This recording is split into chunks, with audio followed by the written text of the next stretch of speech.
Welcome to the Tech Egg. Don't get scrambled. Enjoy the video. In this video, I will explain how to make a KitKat milkshake without ice cream. First, let's gather our simple ingredients.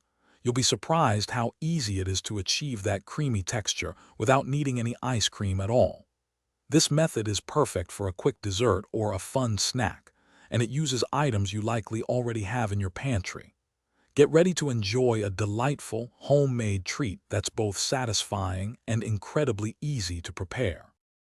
To begin, you'll need about 4 to 6 fingers of your favorite KitKat bars. Next, grab 1½ cups of cold milk. Whole milk works best for richness, but any kind will do. You'll also need 2 tablespoons of sugar, or your preferred sweetener, to taste. Finally, have 1/4 teaspoon of vanilla extract on hand to enhance all those wonderful flavors. These few items are all it takes to create something truly special. Now let's get blending.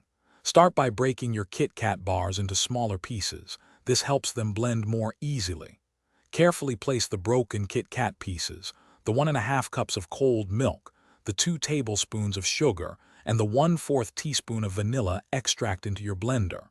Secure the lid and blend on high until the mixture is completely smooth and wonderfully creamy. For an extra cold shake, feel free to toss in a few ice cubes before blending. Once your milkshake is perfectly blended, it's time to serve. Pour the rich, creamy KitKat milkshake into a tall glass.